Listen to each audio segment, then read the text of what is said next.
Si vous avez vos Bibles devant vous, et nous allons lire dans 1er Pierre. 1er Pierre. Vers la fin de votre Bible, si vous n'êtes pas trop familier avec nous.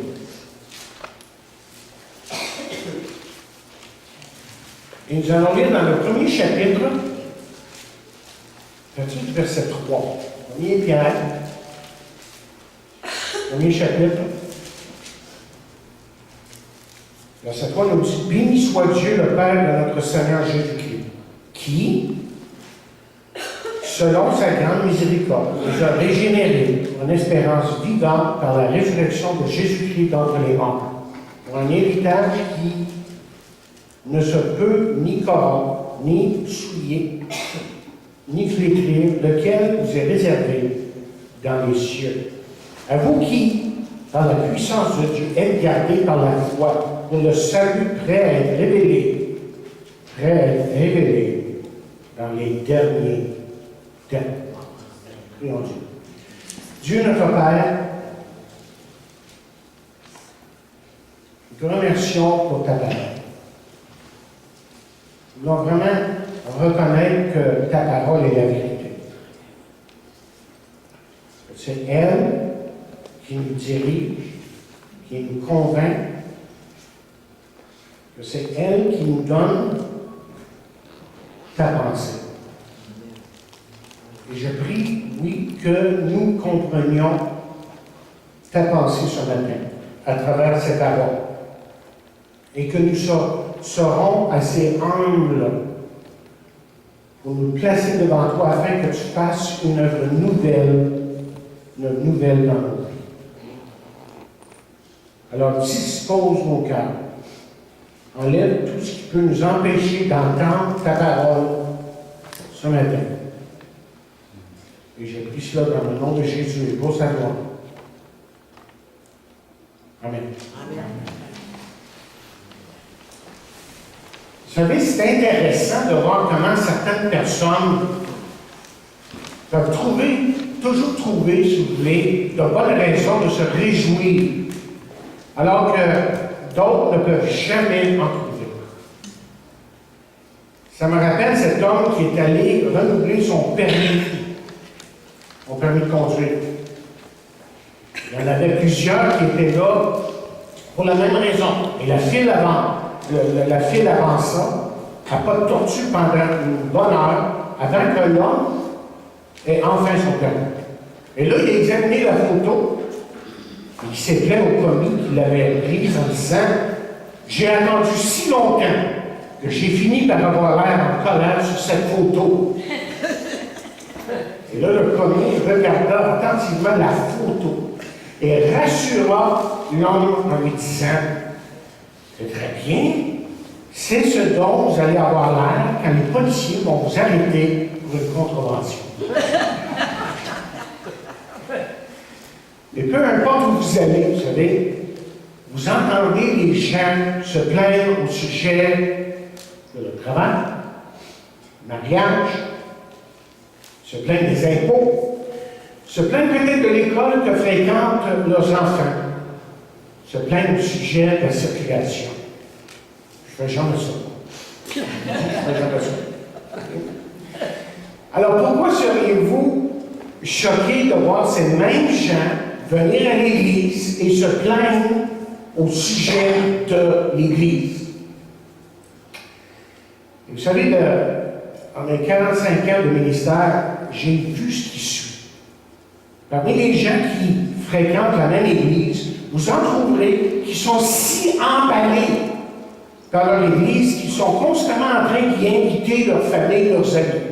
Tandis qu'il y a d'autres qui ne parlent effectivement de leur Église, à leur famille et à leurs amis que pour se plaindre de leur Église. Il y a cet homme, vous avez entendu l'histoire sûrement, cet homme qui un jour est entré au monastère et l'un des règlements du groupe était que vous n'aviez pas le droit de dire plus de 2 mots tous les 10 ans. 10 ans passés, il dit « mauvaise nourriture ». 10 ans passent encore, « lit dur ». Finalement, le jour de son 30e anniversaire, avec les moines, il s'écria « Je quitte !» Et le directeur répondit « Eh bien, tu ferais mieux de quitter. Pour les 30 dernières années, tout ce que tu as fait, c'est de te plaindre. » Mais vous savez, c'est tellement vrai pour tant de personnes. C'est tellement vrai pour tant de personnes. Ils pourraient parler de tellement de belles et de bonnes choses, mais ils choisissent effectivement de se plaindre. Et les plaintes, ou si vous voulez, je vais remplacer le mot par critique, rendent la vie misérable, non seulement pour celui ou celle qui se plaint continuellement, mais aussi pour ceux qui doivent l'écouter continuellement.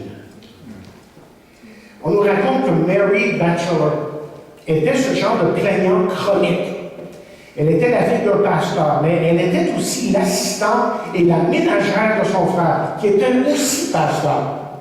Et jour après jour, elle déchargeait sur lui tous ses problèmes en se plaignant. Un soir, alors que tous les deux discutaient, elle a finalement réalisé qu'elle rendait misérable sa propre vie et celle de son frère. Il fallait qu'elle fasse quelque chose. Ah, elle se dit à elle-même, « Je suis comme ces arbres pour mon frère. Je suis constamment en train de faire de l'ombre. Pourquoi est-ce que je n'enterre pas mes peines en les donnant à Jésus? » Alors, elle alla dans sa chambre et trouva du soulagement dans les pleurs. Et après quoi, elle écrivit ceci. « Va enterrer ta peine. Le monde a sa part. Va enterrer profondément, cache-la avec soin. Va réfléchir dans le calme du soir, va le dire à Jésus et tout ira bien. » Et plus tard, on raconte, quand elle est devenue une chrétienne beaucoup plus joyeuse, elle montra ses écrits à son frère qui les a fait publier dans un journal local. En même temps, il les montra, ses écrits, à un auteur du nom de Philip Bliss qui les a vus et qui les a mis en musique. Tout un changement. Vous savez, nous n'avons plus de raison de nous réjouir que de nous plaindre. Mais il y en a qui, évidemment, qui cherchent toujours des gens qui vont écouter leurs plaintes. Et quand ils voient quelqu'un venir vers eux, ce qu'ils voient, c'est deux oreilles dans lesquelles ils peuvent verser leurs plaintes, leurs critiques. Écoutez, les critiques, et là je vais aller plus loin, les critiques constantes, les plaintes mises à notre témoignage et nous emmènent personnellement des ennuis à la longue. Et la Bible, il me semble, est claire en ce qui a trait à la façon dont nous devons gérer nos plaintes, nos critiques ou notre colère. Et voici ce qu'elle dit. Elle dit, si vous vous mettez en colère, ne péchez point, que le soleil ne se couche pas sur votre colère. La Darby dit ceci, plus littéral encore. Elle dit, mettez-vous en colère et ne péchez pas, que le soleil ne se couche pas sur votre irritation. La parole vivante écrit, si vous vous emportez, ne commettez pas de péché, ne laissez pas le champ libre à la colère, et que votre ressentiment s'apaise avant la nuit. Donc, je dois répéter à ce stade-ci que quand nous cédons à toutes sortes de plaintes, de critiques négatives ou de colère, nous détruisons notre témoignage et nous créons, nous créons des ennuis personnels, on crée des ennuis pour d'autres, et on peut même détruire une église, son église locale, si la chose ne se règle pas plus vite. Ça veut dire qu'entre autres, qu'il faut apprendre. Ça veut dire, entre autres, qu'il faut apprendre, évidemment, à se parler entre chrétiens, mais à se parler dans l'humilité, dans l'amour et surtout, sincèrement. Mais en fin de compte, vous voyez sur la tête ce que je veux vous communiquer, que c'est tellement mieux. C'est tellement mieux de demeurer fidèle à notre Sauveur et Seigneur Jésus-Christ et de vivre dans la joie. Parce que la Bible nous dit, réjouissez-vous toujours dans le Seigneur. Et ce n'est pas une option, c'est un commandement. Voyons quelques bonnes raisons de nous réjouir. D'abord, nous pouvons nous réjouir dans notre espérance. Le texte que nous avons devant nous dit que nous pouvons nous réjouir de notre espérance. Et vous savez, c'est terrible que de vivre une vie sans espoir. Et c'est une des raisons pourquoi il y a tellement de confusion dans notre monde aujourd'hui, tellement de confusion dans la vie de beaucoup autour de nous. Chaque jour, ces gens vivent sans espoir ou avec très peu d'espoir. Mais voilà que pour un chrétien, on dit pour un enfant de Dieu, nous pouvons vivre littéralement une vie remplie d'espoir. Et c'est pour ça que l'apôtre Pierre écrit « Béni soit le Dieu et Père de notre Seigneur Jésus-Christ, qui selon sa grande miséricorde nous a régénérés par la résurrection de Jésus-Christ d'entre les morts, pour une espérance vivante. » La parole vivante dit « Loué soit Dieu, le Père de notre Seigneur Jésus-Christ. Dans son amour sans limite, il a eu compassion de nous. Il nous a fait naître une vie nouvelle en nous associant à la résurrection de Jésus-Christ entre les morts, pour nous donner, encore une fois, une espérance vivante. » Donc, remarquez que notre espérance, là, c'est une espérance vivante. Pourquoi notre espérance est-elle une espérance vivante? Parce que la parole de Dieu nous dit dans le même texte que c'est à cause de la résurrection de Jésus-Christ d'entre les morts. Vous voyez, si Christ n'était pas sorti du tombeau, nous serions sans espérance, sans espoir. S'il n'était pas ressuscité d'entre les morts, chacun d'entre nous mourrait un jour et nous ne serions pas mieux que nos animaux favoris qui sont morts et que nous ne reverrons plus bien. Et la question se pose, jusqu'à quel point la résurrection de Jésus-Christ est-elle importante? Mais il faut regarder dans Romains 1er chapitre, et lorsque vous lisez ces paroles au début de Romains, vous voyez là jusqu'à quel point que la résurrection de Jésus-Christ est importante. Romains 1er chapitre, verset 1, nous dit Paul, serviteur de Jésus-Christ, après être apôtre, mis à part pour annoncer l'évangile de Dieu, qui avait été promis auparavant de la part de Dieu par ses prophètes dans les Saintes Écritures, et qui concerne son Fils, né de la postérité de David, selon la chair, et déclaré Fils de Dieu avec puissance, selon l'Esprit de sainteté. Et voici les paroles clés. Par sa résurrection d'entre les morts, Jésus-Christ, notre Seigneur. Autrement dit, si Jésus n'était pas sorti du tombeau, il serait comme tous les autres hommes. Étant Fils de Dieu, donc Dieu, je répète, étant Fils de Dieu, donc Dieu, il a vaincu la mort. Et si vous avez des doutes que Jésus est Dieu, il faut tourner dans Jean, 5e chapitre. Jean, 5e chapitre. Et vous allez voir ce que les Juifs ont compris. Jean, 5e chapitre, verset 17. Nous lisons là, mais Jésus leur répondit, Jean 5, 17. Mon Père agit jusqu'à présent, moi aussi j'agis. Ça parle d'égalité. Il est égal au Père. Il agit, j'agis. À cause de cela, les Juifs cherchaient encore plus à le faire mourir, non seulement parce qu'il violait le sabbat, mais parce qu'il appelait Dieu son propre Père. Qu'est-ce qu'il dit ensuite? Se faisant lui-même, égal à Dieu.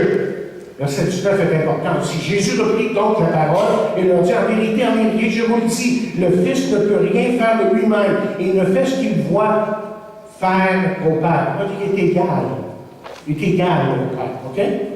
Et tout ce que le Père fait, le Fils aussi fait pareillement. Il est égal. Il est Dieu fâchable. Si Christ n'était pas sorti du tombeau, nous irions au cimetière enterrer nos êtres chers en sachant que nous ne les reverrions jamais, évidemment. Mais parce que le corps de Christ est ressuscité, il a dit spécifiquement décrit clairement lui-même dans Jean 14, verset 19, parce que je vis, vous vivrez. Parce que je vis, vous vivrez. Alors voilà pourquoi on a une espérance vivante.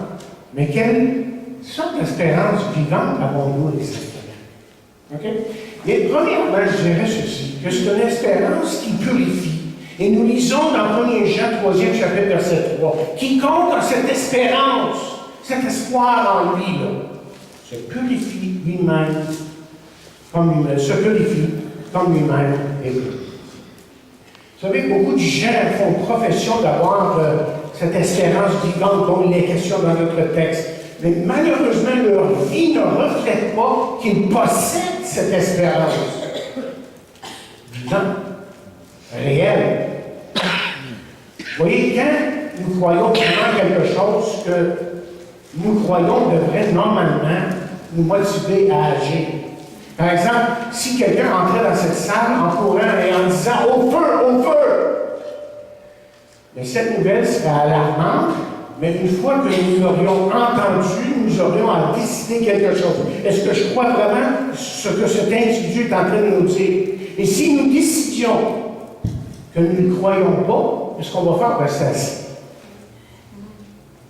Mais si nous croyons vraiment ce qu'il est en train de nous dire, cela nous motivera à nous lever et à nous diriger vers la sortie la plus proche et à sortir, j'espère, du bâtiment.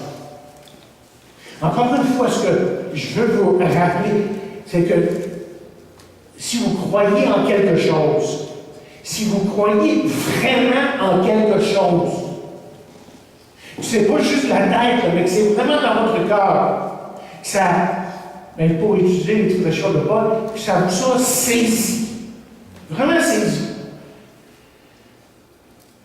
Mais cela vous motivera à agir selon ce que vous croyez.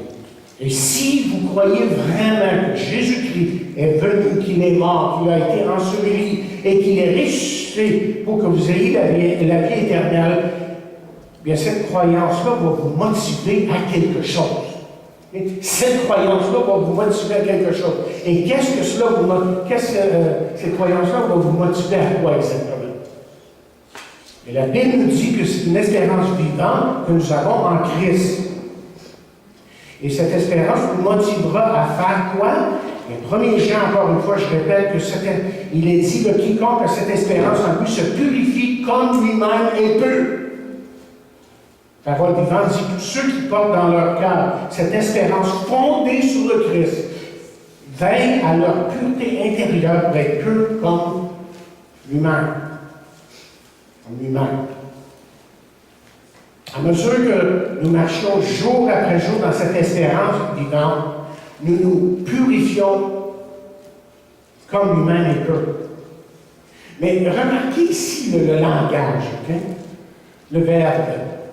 Remarquez que c'est notre responsabilité de nous purifier. Il y a beaucoup de gens qui prient Dieu de les purifier.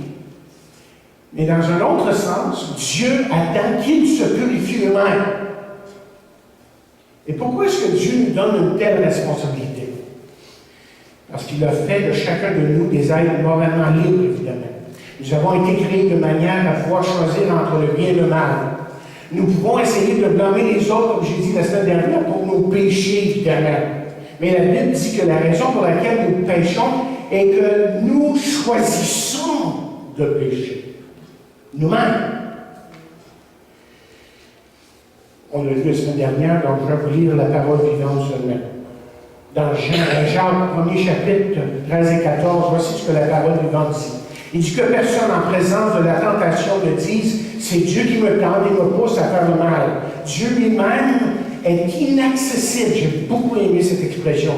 Dieu lui-même est inaccessible à la séduction du mal. Il ne va donc pas pousser les autres à le commettre. Non, Dieu ne tente personne. Voilà pourquoi voilà plutôt ce qui se passe. Lorsque nous sommes tentés, ce sont les mauvais désirs que nous portons en nous qui nous attaquent, nous attirent, nous séduisent et nous entraînent. Donc, ça serait mal de la part de Dieu, vous voyez, de nous tenir responsables de nos péchés si nous n'avions pas le choix. Mais nous avons le choix, et c'est pourquoi Dieu nous tient responsables. Et c'est exactement pourquoi Dieu a dit dans la parole de Dieu ici, quiconque a cette espérance en lui se purifie lui, comme lui-même est pur. On raconte qu'en Angleterre, il y a une papeterie qui fait du papier fin. Une histoire que j'ai trouvée là, comme ça, que j'ai trouvé que ça serait utile de l'utiliser ici. Un jour, un homme qui faisait une tournée de l'usine demandait à partir de quoi on fabriquait le papier. Et là, on lui montrait une énorme pile de vieux chiffons. On lui expliqua que c'était le contenu des chiffons qui déterminait la qualité du papier. Là, on avait la difficulté, évidemment, à croire qu'un si beau papier pouvait provenir de vieux chiffons. 6 semaines plus tard, on nous raconte, il reçut un paquet de papier de la compagnie en tête en relief avec ses propres initiaux. Et sur la première page étaient écrits les mots « vieux chiffon transformé ». Mais ça, c'est vrai de la vie chrétienne, OK? Et c'est un privilège, quand je parle ici de nous purifier nous-mêmes, ça, c'est un privilège qui est donné à ceux qui sont nés de nouveau. Nous pouvons nous éloigner du péché. C'est un choix que je fais. Et si nous avons cette espérance vivante en Christ, nous nous purifierons comme lui, pour devenir comme lui. Bien, regardez, écoutez, peut-être un texte va nous aider à mieux comprendre. Dans 1 Thessaloniciens, justement, 4e chapitre, 1 Thessaloniciens, 4e chapitre, et là, c'est quelques versets, exhortation de Paul donnée à une église dont on va parler bientôt, parce qu'on va revenir dans Thessaloniciens. Mais regardez ce qu'il dit dans 1 Thessaloniciens, 4e chapitre, verset 3. Il dit là, ce que Dieu veut, c'est votre sanctification. C'est que vous absteniez de l'impudicité. C'est que chacun de vous sache posséder son corps dans la sainteté et l'honnêteté. Verset 5. Sans vous livrer une convoitise passionnée comme pour les païens qui ne connaissent pas Dieu. Et que personne n'use envers son frère de la faute, cupidité dans les affaires, parce que le Seigneur tient vengeance de toutes choses comme nous vous l'avons déjà dit et attesté. Car Dieu ne nous a pas appelés à l'impureté, mais à la sanctification. Celui donc qui rejette ses préceptes ne rejette pas un homme, mais Dieu qui vous a aussi donné son Saint-Esprit. Chacun de nous devrions permettre à Dieu de faire une œuvre nouvelle, une œuvre nouvelle dans nos cœurs chaque jour. Ce n'est pas juste une question de guerre, parce que le Dieu que je connais, que vous connaissez, qui est là dans la Bible, c'est un Dieu pour aujourd'hui. Un Dieu qui agit dans la vie de ceux qui s'approchent de lui. Donc, c'est une espérance qui purifie, mais c'est aussi une espérance, deuxièmement, personnelle. L'émission, Jacques jamais ça. Mais on entend parler, le banquier. Ça existe encore. Comment ça existe? Pas sûr, mais en tout cas. Et une des raisons que cette émission a eu tant de succès, c'est que les gens aiment voir les gens qui sont là, en train de compétitionner, ils aiment voir quelqu'un gagner. Et quand une personne donne sa réponse finale, que c'est la bonne réponse et qu'elle gagne des milliers de dollars, nous sommes peut-être un petit peu excités pour eux. Tu sais, c'est le fun. Mais je veux vous confesser que si je suis content quand de bonnes choses arrivent aux autres, je suis encore plus content que de bonnes choses m'arrivent à moi. Par exemple, je me réjouis quand les autres viennent à connaître le Seigneur Jésus-Christ comme Sauveur et Seigneur personnel. Je suis heureux pour eux. On se réjouit de ça, n'est-ce pas? Mais je me réjouis encore autant parce que le Seigneur m'a sauvé et qu'il m'a donné à moi, en tant qu'individu, une espérance vivante. C'est pour moi, ça. Colossiens 1,27, parce qu'on lit là. Colossiens 1,27 nous dit à qui Dieu a voulu faire connaître quelle est la glorieuse richesse de ce mystère parmi les païens. Savoir, Christ est en vous, l'espérance de la gloire. ce qu'il est en train de dire. Il est en train de dire que Christ est dans les autres, mais Paul dit qu'il est aussi. Paul est en train de dire d'abord qu'il est avec le juif. Hein? Et ensuite, il dit qu'il est aussi avec nous autres en parlant des autres, des gentils, ceux qui sont pas gentils. Il a dit Christ en vous, l'espérance de la gloire. La vérité de Christ, de Jésus-Christ habitant dans le croyant, est quelque chose de révolutionnaire. C'est pour ça que la foi chrétienne, c'est pas une religion, c'est pas une affaire de règles. C'est une question de relation que j'ai avec Jésus jour après jour. Et c'est ça qui me change. Dieu est dans nous, chers amis.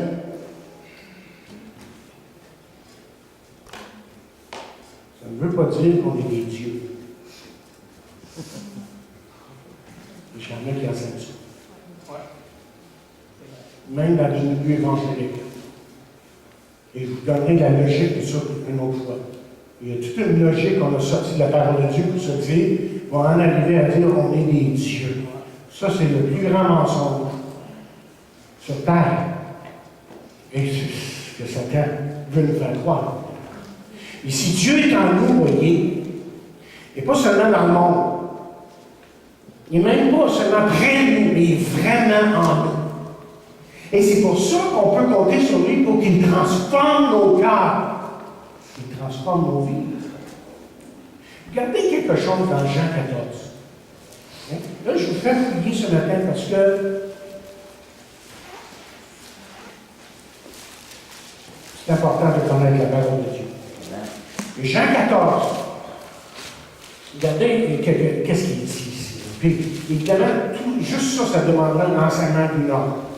Facile. Mais je vais juste le lire et dire quelques mots. Il dit, si vous m'aimez, gardez mes commandements. Okay. Ça caractérise celui qui est un disciple, un chrétien authentique. Il a oublié la parole de Dieu. Il dit, si vous m'aimez, gardez mes commandements.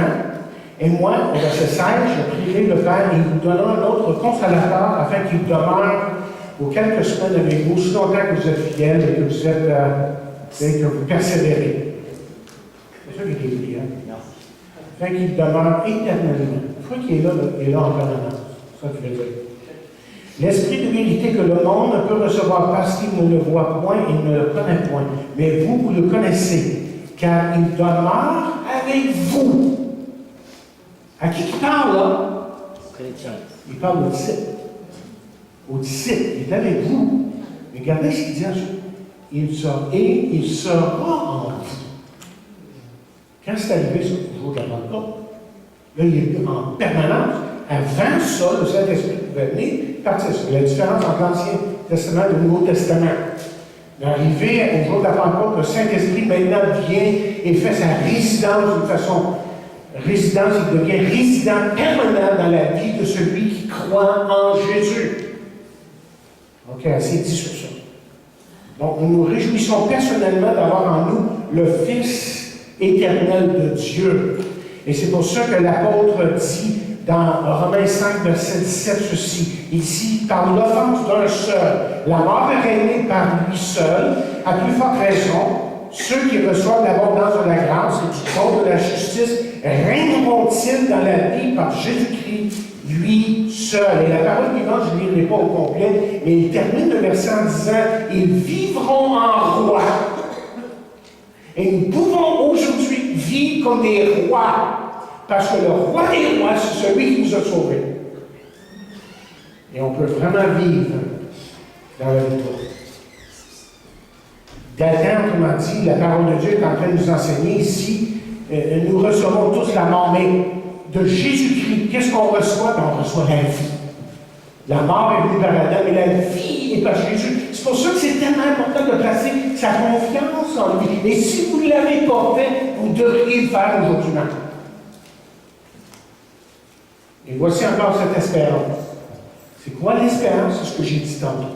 Jésus a dit, parce que je vis, vous vivrez aussi. Hey, je vis là, c'est un fait. Il est ressuscité, on l'a vu par centaines. Il dit, parce que je vis, vous allez vivre. Et ça, chers amis, ce n'est pas des peut-être. C'est vraiment vrai. C'est vraiment de certitude. La mort a pu le garder dans la terre, elle ne peut pas le garder dans le cimetière non plus. Cette espérance vivante est une espérance qui purifie, c'est une espérance qui est personnelle, mais aussi, on se réjouit d'une deuxième chose, de notre demeure éternelle. Je ne l'ai pas écrit comme ça, mais oui, ça se dit. Oui, de notre demeure. On se réjouit de notre nouvelle demeure même. Vous savez, quand les gens emménagent, comme certains l'ont fait dernièrement, je ne la vois pas là, tu es en train de l'aviser, en disant, comme certains ont déménagé dernièrement, bien, c'est un petit peu excitant dans leur vie, c'est un changement, il y a des choses qui vont changer. Mais écoutez, un de ces jours, ce que la parole de Dieu nous annonce, c'est que nous allons emménager dans une nouvelle demeure. Cette demeure-là, c'est tienne. La présence de Dieu même. C'est pour ça que Pierre dit au verset 4 du texte qu'on est en train de lire, il dit pour un héritage qui ne se peut ni corrompre, ni souiller, ni flétrir, lequel vous est réservé dans les cieux. Là, vous avez un choix. C'est soit c'est vrai ça, ou c'est un mensonge. Avec tout ce que Jésus a dit à part de ça, évidemment, qui rejoint tout ça. Comment avons-nous obtenu cette nouvelle demeure? C'est certainement pas parce qu'on l'a acheté, c'est sûr. La Bible nous dit effectivement que c'est quelque chose qu'on hérite. Vous voyez, une personne reçoit un héritage, non pas parce qu'il a travaillé pour l'avoir. Et je vous donne un exemple ici. Okay? Petite histoire que j'ai eue en quelque part, j'ai pensé la noter ce qu'il dit. On raconte qu'à Columbia, en Caroline du Sud, un homme était pasteur d'une petite église. Il aimait les gens de son église. Il semble qu'il avait une belle relation. Il l'aimait aussi. Et une des familles était un vieux couple. Et ils étaient très riches. Et quand les deux sont morts, ils laissèrent leur belle grande demeure au pasteur et à sa femme. À cause, comme on dit dans le texte, de la bonté de cœur de ces deux personnes, ils héritèrent de cette belle demeure. Ils n'ont pas, chers amis, travaillé une seule journée pour l'obtenir. À cause de quelqu'un d'autre, ils en ont hérité. Et on peut dire la même chose pour nous. C'est vraiment un héritage. Nous n'avons jamais travaillé un seul jour pour notre vie, pour notre salut, mais à cause de lui, nous avons hérité de notre nouvelle demeure dans le ciel. Et la parole de Dieu nous dit ceci. Regardez dans Romains. Si vous n'êtes pas sûr de ça, que ça se trouve dans la Bible, là, Romains 8, verset 17. Et nous lisons dans Romains 8, verset 17, ces paroles. Or, si nous sommes enfants, nous sommes aussi héritiers de Dieu et co-héritiers de Christ, si toutefois nous souffrons avec lui, afin d'être glorifiés avec lui. Il y aurait beaucoup à dire sur ce verset-là, mais on va sauter. Ouais. De quel genre de demeure vont-nous hériter? Écoutez à nouveau ce que Pierre dit, toujours le même texte, 1 Pierre 1, 4. Il ne dit pas un héritage qui ne peut ni se corrompre, ni souiller, se flétrir, lequel vous est réservé dans les cieux. Et là, il nous donne une description assez précise quand même de ce qui nous attend, de ce qui vous attend, si vous êtes à juste. D'abord, c'est une demeure qui ne peut se corrompre, elle ne peut se souiller, elle ne peut se flétrir. On veut dire littéralement, là, c'est quelque chose qui ne perdra jamais sa valeur. Et tout ça nous est réservé dans les cieux. Le peuple de Dieu devrait se réjouir de sa nouvelle demeure. Mais voyez, c'est un héritage glorieux à cause, premièrement, de la personne. Si c'est glorieux, c'est à cause d'une personne. Autrement dit, notre demeure céleste sera glorieuse parce que Jésus-Christ sera là dans toute sa beauté, dans toute sa majesté, dans toute sa puissance, dans toute sa... Et j'en pense. Parce qu'il y aurait tellement de choses à dire. Et là, dans 1 Pierre 4, il dit, réjouissez-vous au contraire de la part que vous avez aux souffrances de Christ, afin que vous soyez aussi dans la joie et dans l'allégresse lorsque sa gloire apparaîtra. Comment dire, réjouissez-vous là qu'un jour vous verrez la gloire de Dieu. Et vous serez dans sa gloire.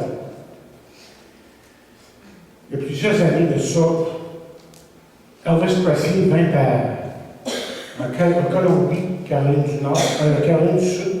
Et les gens, littéralement, on nous raconte, campèrent à l'extérieur pendant des jours.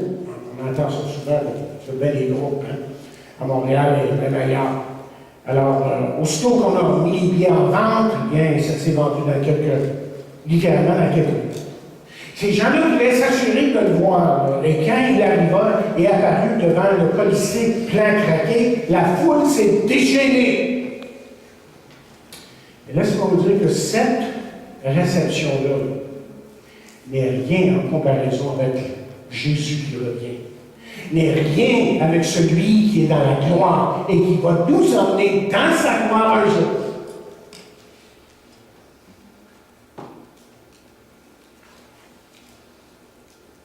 Et la raison pour laquelle le ciel, soit le ciel, c'est justement la personne du Seigneur Jésus-Christ qui lui va être le centre d'attraction. C'est lui qu'on va regarder. On va vouloir le connaître encore mieux et on va vouloir vraiment nous approcher de lui. Et ça rejoint, n'est-ce pas, ce que Jésus a dit dans Jean 14. Regardez dans Jean 14, verset 1 à 3. Et c'est ça qui est merveilleux de la parole de Dieu, c'est que quand vous fouillez, vous allez d'un bord à l'autre, vous voyez que toutes les pensées se rejoignent. Tu sais, que ce soit un évangile qui parle, que ce soit une épître, que ce soit un apôtre, que ce soit un des évangélistes qui écrit, ou que ce soit un apôtre qui écrit une épître. Là, vous commencez à fouiller dans votre Bible, ça se rejoint. Hein? Ça se rejoint. Et là, on regarde ce que Jésus lui-même a dit. Durant son ministère, il le dit au verset 1 du chapitre 14 de Jean, il dit que votre cœur ne se trouble point. Croyez en Dieu. Le mot croire, c'est plus que juste là, dans le cœur. Croyez en Dieu, croyez en moi. Il y a plusieurs demeures dans la maison de mon Père. Si cela n'était pas, je vous l'aurais dit, je vais vous préparer une place. Et lorsque je m'en serai allé, que je vous aurai préparé une place, je reviendrai et je vous prendrai avec moi, afin que là où je suis, vous y soyez aussi. Est-ce que ça rejoint Pierre? Ben oui. Hein, Pierre l'a dit d'une façon différente. Alors, nous nous réjouissons à cause de cette glorieuse personne. Mais on se réjouit aussi parce que le ciel, chers amis, va être un endroit glorieux. Oui, le Seigneur sera le centre d'attraction. Il n'y a aucun doute de ça. Mais quand les hommes et les femmes arriveront à cet endroit glorieux, là, ils vont comprendre ce que c'est de découvrir. Ils vont comprendre ce que le mot impressionnant veut vraiment dire. Et si notre demeure céleste sera glorieuse, c'est parce qu'on l'a lu là, dans Jean 14, c'est parce que lui dit, je vais vous préparer une place. Et quand Jésus agit, que ce soit dans votre vie, que ce soit de préparer notre demeure au ciel, il n'agit jamais à moitié. C'est vraiment quelque chose qui va être glorieux, merveilleux. Écoutez ce que Apocalypse 21, 10 à 11 nous dit. Et il me transporta en esprit sur une grande et haute montagne et il me montra la ville sainte, Jérusalem, qui descendait du ciel auprès de Dieu, ayant la gloire de Dieu. Son éclat était semblable à celui d'une pierre très précieuse, d'une pierre de jaspe transparente comme du cristal. Chapitre 21, 22, 23, il dit, je ne vis point de temple dans la ville, mais car le Seigneur Dieu Tout-Puissant est son temple, ainsi que l'agneau. La ville n'a besoin ni de soleil, ni de lune pour l'éclairer, car la gloire de Dieu l'éclaire, et l'agneau est son flambeau. Et des images comme ça, donc, ça nous dit que ça dépasse l'imagination. On ne peut pas s'imaginer ce que le ciel va être, parce que c'est vraiment une autre dimension. Mais quand on va être là, on va faire comme quand les 24 mélanges ont des couronnes, on va jeter une couronne, on va dire, Seigneur, t'es merveilleux, t'es glorieux. Elle fait bien au-delà de ce que j'aurais pu jamais penser. Alors, en tant que chrétiens, nous réjouissons de notre espérance, de notre demeure, mais aussi dernièrement. Nous nous réjouissons de notre secours. Le texte veut nous enseigner ces trois choses-là. Et dernièrement, nous nous réjouissons de notre secours. Et 1 Pierre 1,5 nous dit, à vous qui, par la puissance de Dieu, êtes gardés par la foi pour le salut, prêts à être révélés dans les derniers temps. Je veux que vous compreniez quelque chose. J'ai demandé une fois à une personne si elle connaissait Jésus comme sauveur personnel. Et la personne m'a répondu ceci. « Oh, pasteur, je m'accroche. » C'est fait la réponse que je voulais. Laissez-moi vous dire qu'assurément, peu importe vos efforts, vous ne pourrez pas vous accrocher. Okay? Supposons, pour vous illustrer le point, juste pour vous montrer ce que je veux dire, supposons que vous avez sur votre dos votre fils de 3 ans et que vous devez traverser une rivière de 4 ou 5 pieds de profondeur. Et le courant est très fort. Et vous dites à votre fils de 3 ans, « Mon fils, accroche-toi! Sinon, on va se noyer, ou tu vas te noyer. » Est-ce que vous allez donner ça comme responsabilité à votre fils? Non, vous ne donneriez pas cette responsabilité à cet enfant de 3 ans parce que vous savez qu'il va être incapable de s'accrocher. Non, vous prendriez la responsabilité et vous vous accrocheriez à lui. Et remarquez ce que Pierre dit. Il dit, à vous qui, par la puissance de Dieu, êtes gardés. Juste avant l'Apocalypse. Un chapitre sur 2. Premier verset. Un verset clé dans la parole de Dieu. Et le temps nous manque pour aller dans les détails sur ce verset-là. On va y revenir. Je dis, serviteur de Jésus-Christ et frère de Jacques, à ceux qui ont été appelés, qui sont aimés en Dieu le Père, et gardés pour Jésus-Christ. C'est ça. Ouais. Qui garde? C'est Jésus, évidemment. C'est Jésus. Nous pouvons, comment dire, nous réjouir de notre secours parce que nous sommes dans les bras, littéralement dans les bras d'un Dieu qui est tout puissant. Nous, on ne peut pas s'accrocher à lui. Mais lui, il peut s'accrocher à nous. Vous voyez, le mot « garder » dans 1 Pierre 1,5 a une signification qui est très large en grec. Ça veut dire un gardien, ça veut dire monter la garde comme une sentinelle, ça veut dire entourer, protéger, garder comme avec une garnison. Mais écoutez maintenant ce que la parole de Dieu dit dans Jean 6e chapitre. Jean 6e chapitre.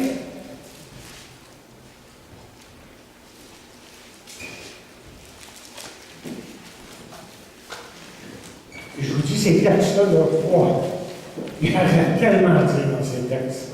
Il commence en disant, au verset 37 de Jean 6, et il dit, tous ceux que le Père me donne viendront à moi. Qui donne?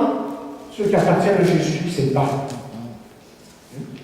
Et je ne mettrai pas dehors celui qui vient à moi. Car je suis descendu du ciel pour faire non ma volonté, mais la volonté de celui qui m'a envoyé. Or, la volonté de celui qui m'a envoyé, c'est que je ne perde rien de tout ce qu'il m'a donné, que je ne perde rien de tout ce qu'il a donné ou m'a donné, mais que je le ressuscite au dernier jour. La volonté de mon Père, c'est que quiconque voit le Fils et croit en lui ait la vie éternelle, et je le ressusciterai au dernier jour.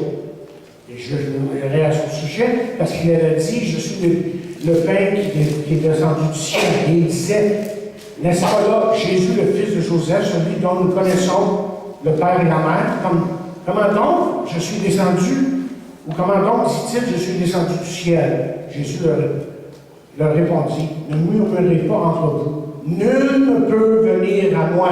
Nul ne peut venir à moi. Répétez ça. Nul ne peut venir à moi si le Père qui m'a envoyé ne l'attire. Et je le ressusciterai au dernier jour. Jean 10e chapitre, verset 25. Il dit là, Jésus leur répondit, Jean 10, verset 25, il dit, Jésus leur répondit, je vous l'ai dit et vous ne croyez pas, les œuvres que je fais au nom de mon Père en témoignage de moi. Pourquoi est-ce que Jésus a fait des miracles? Pour prouver qu'il était le Messie. Mais vous ne croyez pas parce que vous n'êtes pas de mes brebis. Il dit, mes brebis, ceux qui sont élus, là, comment dire, entendent ma voix. Je les connais et elles me suivent. Ça, c'est une caractéristique de celui qui appartient à Dieu. Ensuite, il dit, je leur donne la vie éternelle et elles ne périront jamais. Et personne ne les ravira de ma main. Mon Père qui me les a donnés est plus grand que tous et personne ne peut les ravir de la main de mon Père. Moi et le Père, nous sommes un. Autrement dit, moi et le Père, nous pouvons faire la même chose. Moi, quand on lit ça, on se dit, bon, Seigneur, je sais que je suis dans tes mains, dans tes bras, et que tu vas prendre tous les moyens pour me garder à toi. Dieu, chers amis, est si bon. Et vous et moi, ce matin, on a tellement de raisons pour nous réjouir. Vous voyez, quand il s'agit de nos récompenses éternelles, et on a fait une étude sur ça l'année dernière, le Seigneur dit de nous purifier, comme lui-même est tout. Et on va rendre compte à Dieu de ce jour, de comment on a marché avec lui. Si oui ou non, on a été fidèles. Mais quand il s'agit de notre salut, nous sommes gardés. Il faut vraiment faire la distinction entre les deux. Nous sommes gardés par la puissance de Dieu. C'est ça qui nous garde. C'est pas moi qui me garde, c'est lui qui me garde. Et c'est pour ça que l'apôtre peut dire, réjouissez-vous. On peut se réjouir. Je le répète, réjouissez-vous toujours dans le Seigneur. Donc on se réjouit pourquoi? Trois choses. Réjouissez-vous de votre espérance, une espérance qui purifie, c'est une espérance, chers amis, qui est personnelle, qui est pour vous. Vous n'avez pas à vivre dans le désespoir, mais plein d'espoir, non pas à cause de vous-même, mais à cause de Jésus, fait dans votre vie.